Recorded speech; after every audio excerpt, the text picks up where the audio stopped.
Bonjour et bienvenue à l'Assemblée nationale. Aujourd'hui, nous nous trouvons dans un autre bâtiment de l'Assemblée nationale qui se trouve rue Saint-Dominique. Et dans ce bâtiment se réunit régulièrement la Commission des Affaires européennes, dont je fais partie, et qui a discuté en fin de semaine dernière et en début de semaine de directives européennes, notamment la directive des travailleurs et travailleuses détachés. Ce dossier est un dossier important, vous en avez peut-être entendu parler, et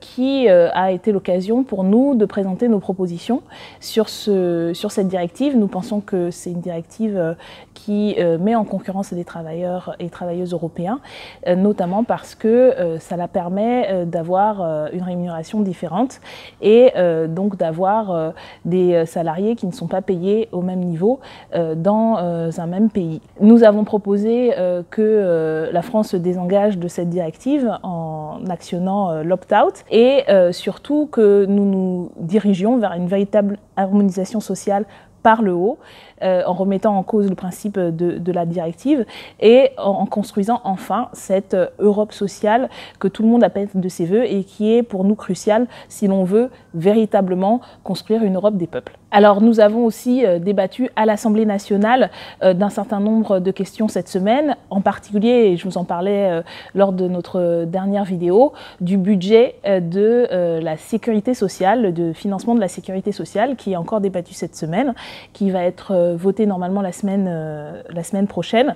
et qui pour nous, dans les débats et dans le projet de loi de financement, est un grave recul par rapport à la sécurité sociale, la protection sociale qui a été construite depuis 1945, qui est un acquis extrêmement important de notre modèle de société et que la loi actuelle va déconstruire et détricoter de manière extrêmement grave. Je vous renvoie sur ce dossier à l'ensemble des interventions que nous avons faites dans l'Assemblée nationale et notamment Caroline Fiat, Adrien Quatennens et Jean-Yves Rattenon, qui sont les députés de la France Insoumise, membre de la Commission des Affaires sociales, qui a préparé en commission ce projet de loi, maintenant débattu à l'hémicycle. Et vous retrouvez dans nos interventions tous les arguments pour lesquels nous pensons que, à travers lesquels nous avons essayé de proposer un renforcement de la sécurité sociale plutôt que ce que propose aujourd'hui la majorité, c'est une remise en cause de ce modèle. Cette semaine, j'ai aussi rencontré dans la circonscription un collectif d'habitants et d'habitantes, le collectif SOS La Chapelle, qui se mobilise depuis plus d'un an maintenant pour une amélioration de leurs conditions de vie dans donc, le quartier de la place de la Chapelle et de la rue Pajol, où ont été constatés un certain nombre de nuisances, de recrudescences de trafic qui nuisent à la qualité de vie. Et dans ce quartier également, on se retrouve une infrastructure, un urbanisme avec notamment un métro aérien et des sorties de métro qui créent voilà, tout un ensemble de problèmes dans l'espace public. C'est aussi dans ce quartier que aujourd'hui sont aidés les migrants et les migrantes qui n'ont pas trouvé de centre d'accueil. Donc on a tout un ensemble de problématiques que nous avons discutées avec ce collectif. Ça a été une rencontre très constructive puisque nous avons pu construire ensemble des pistes de travail en commun. Je me suis engagée auprès de ces habitants et ces habitantes d'interpeller notamment les pouvoirs publics au niveau de la région pour permettre qu'il y ait une amélioration de la gestion de l'espace public, notamment autour de la sortie de métro de la place de la Chapelle. Ça, c'est une intervention qui devrait permettre une meilleure circulation des flux, des passagers du métro et donc de l'espace public d'une part. Il y a aussi un travail en termes d'accueil des migrants et ça c'est une problématique qu'on a déjà discuté à ce niveau-là, permettre qu'il y ait sur l'ensemble du territoire plus de centres d'accueil pour que ces personnes ne soient pas en déshérence dans des quartiers sans but et sans structure de soins, d'accompagnement de toutes sortes. Enfin, il y a un travail important à faire en termes d'insertion, en termes d'intervention associative. Un certain nombre de projets sont aujourd'hui portés pour améliorer le cadre urbain et c'est sur cet aspect également des choses que nous allons intervenir ensemble dans les prochaines semaines et les prochains mois. J'ai aussi eu l'occasion d'accueillir à l'Assemblée nationale une classe de jeunes citoyens et citoyennes qui travaillent sur un projet éducatif d'apprentissage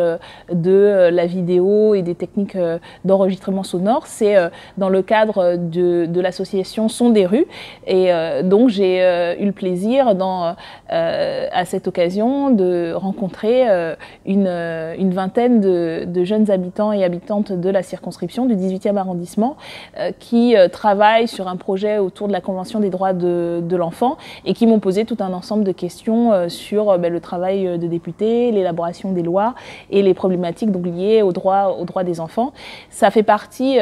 comme la première rencontre que nous avions organisée en septembre avec un collectif de jeunes associatifs et de jeunes élus, de ce travail aussi de députés qui est de rendre l'Assemblée aux citoyens et aux citoyennes et de leur permettre de discuter des sujets sur lesquels ils sont impliqués et de faire en sorte qu'elle et il se réapproprient l'institution de l'Assemblée nationale. Donc ça a été là aussi une rencontre très joyeuse et très conviviale et très instructive que nous allons continuer à organiser avec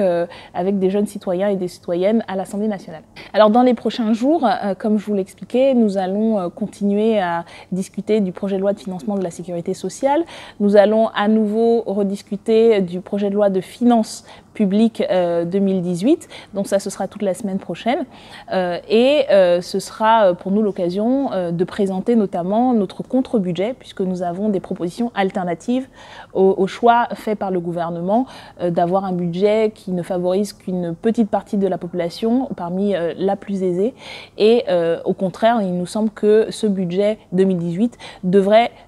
permettre à une amélioration de l'ensemble des conditions de vie, de travail de la population. Et c'est ce que nous présenterons donc, en début de semaine prochaine avec un contre-budget. Vous pouvez retrouver toutes les informations sur le travail de votre député dans le 4 pages que nous continuons à diffuser cette semaine, que vous avez dû, j'espère, recevoir dans votre boîte aux lettres et que vous pourrez également retrouver sur les marchés ce week-end, puisque nous le distribuerons à nouveau dans le 18e au marché de l'Olive, dans le 19e au marché de Joinville. Et bien entendu, vous pouvez retrouver donc tout le suivi que nous faisons à l'Assemblée nationale en circonscription, mais dans les vidéos comme celle-ci. J'espère que ça vous a été utile et instructif. Et donc, si ça a été le cas, n'hésitez pas à mettre des pouces bleus, à vous abonner et puis à la diffuser partout sur les réseaux.